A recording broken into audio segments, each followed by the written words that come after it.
Yeah, sure. Yeah, so it's my first time flying to America, and I didn't know that you can actually order alcoholic beverage.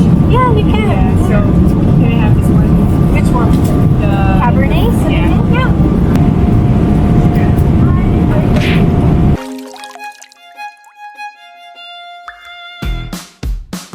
Hello everyone! Ako nga pala si Brie at please samahan nyo naman ako mag-travel papuntang Amerika kasi nga first time ko to at ako lang mag-isa. Mahaba-habang biyahe nga ito, 14 hours ang ating magiging flight. Kaya naman, pinasecure ko muna ang ating luggage kasi narinig ko na minsan binubuksan nila yung mga bagahe, So, ayan, pinaplastic ko na at pinasecure ko na yung mga gamit ko para hindi na nila makita kung anong laman. Mga damit ko lang naman yan. So anyways, ayan, nakapila na nga ako sa travel tax para magbayad for the last time. Yes, for the last time dahil nga next time hindi pa natin sure kung magbabayad pa ba tayo ng travel tax dahil nga tayo ay maglalakbay para kay Captain America. At ang citizenship natin next time pag uwi ay maging dual na. So ayan, officially nandito na nga tayo sa may eroplano, At isa sa mga gusto kong gawin sa eroplano ay tumingin ng menu dahil kada ibang bansa na pupuntahan mo ay iba-iba rin ang menu. So dito nga sa may flight natin ay meron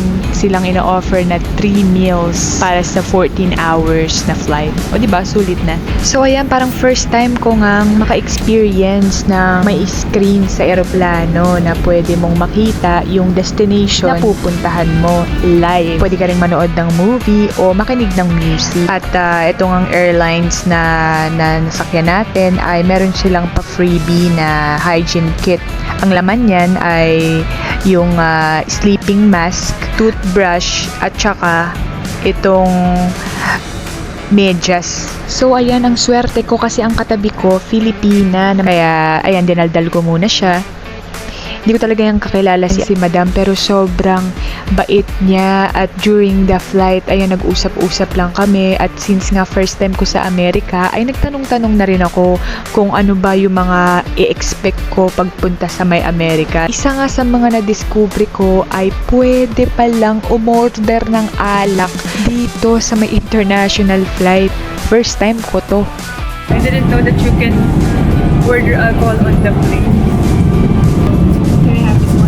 Which one? The Cabernet? Yeah. So, syempre, dahil libre at kasama sa flight, ay umorder na ako at tinikman ko nga kung ano bang lasa.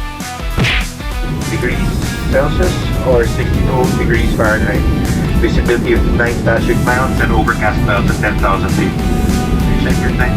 And officially, nandito na ako sa may Amerika. Touchdown, Los Angeles. Pero hindi pa nagtatapos ang ating biyahe. Dahil meron pa tayong isang flight papuntang Dallas bago sa ating main destination, which is Raleigh. Whether you're in America, this journey is very tiring. So tired. Sa puntong ito, ako nga ay nag-iinarte na dahil nga pagod na ako sa flight, 14 hours, tapos na-delay pa yung flight ko papuntang Dallas, Texas, which is connecting flight siya. So, ibig sabihin, kung delayed ang flight ko papuntang Dallas, ay kailangan kong habulin yung flight papuntang Raleigh, North Carolina, na kung saan hindi nga ako nakaabot. Kaya yung American Airlines ay nireschedule yung aking flight after 3 hours. So, 3 hours nga akong nakatambay sa may Dallas, Texas airport.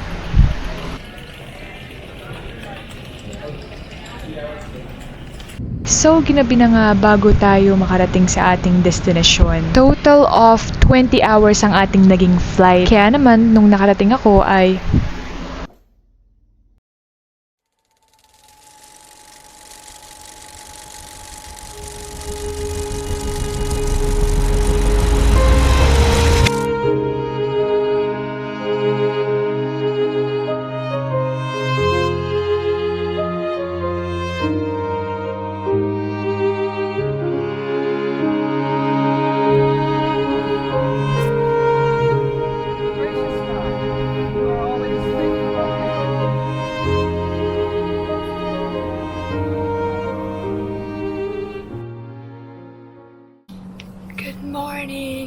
Magandang umaga everyone. So officially nandito na nga tayo sa May Amerika. So ayan, halata ngang sobrang ganda ng ating tulog, no? Dahil nga nakasama na natin si Captain America. Grabe talaga si Lord, binigay niya sa akin yung lalaking pinagdasal ko. So nandito nga tayo sa May Pennsylvania, kung saan nagrenta tayo ng Airbnb para sa honeymoon namin ni Captain America. Sobrang laking bahay nga nitong Airbnb na narentahan natin. So meron siyang 3 rooms, pero syempre isang room lang naman ang magagamit natin. So ayan, 2 floors siya. So 2 room sa taas at isang room dito sa may baba. At napaka-social nga nitong Airbnb na narentahan natin kasi meron pang basement na kung saan meron dito mga activities na pwedeng maglaro. Tapos ito pa yung isa sa mga favorite ko, merong jacuzzi. Ayan, nakatakip nga yung jacuzzi dahil meron siyang hot water sa loob. So ito yung jacuzzi at habang naliligo ka dyan, nagbababad ka dyan, ito yung magiging view. Diba sobrang ganda? Parang sa panaginip ko lang ito nakikita. Ayan, forest. Tapos, nandyan si Jason X. Char. Ay, pang horror pala yun. Anyways, ito yung magiging view. Gubat siya. Tapos, meron yung mga animals. At ito yung itsura ng likod ng ating Airbnb. Meron din mga katabing mga malalaking bahay, At hindi ko sure kung mga Airbnb din ito. At sa loob ng ating Airbnb, ay ito yung itsura. Ito yung sala. Merong malaking TV. Tapos, fireplace sa baba. Tapos, ayun yung kitchen. And dito rin sa may first floor, merong veranda. 2 klase yan, meron sa baba at meron din sa taas. May nakita ko ditong squirrel. Tsaka deer. Ayun, ang daming deer sa kalsada. Pag-alagala lang sila, dito sila.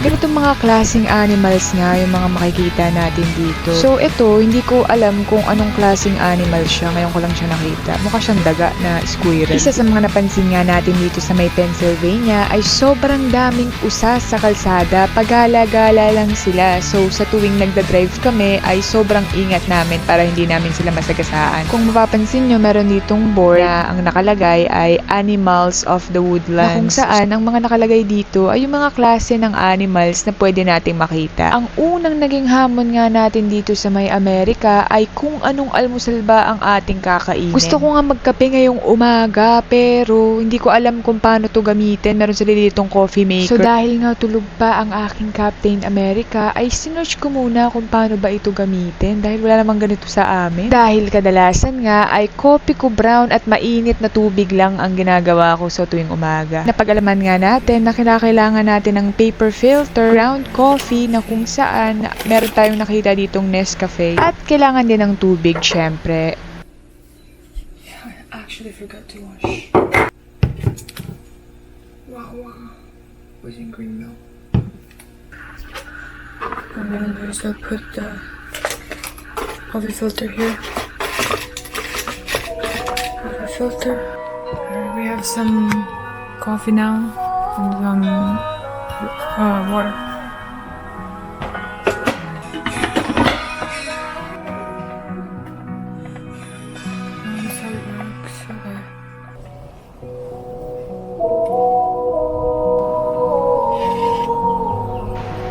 Sa paglalakbay ko sa Amerika, ang sarap sa feeling kahit sobrang layo niya. Narealize ko na minsan kaya pala tayo dinadala sa malalayong lugar kasi may taong naghihintay para sa atin.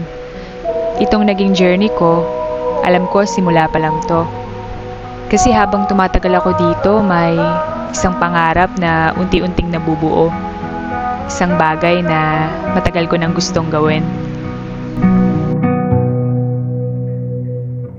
Kagawang sa lupa'y para akong inaalon.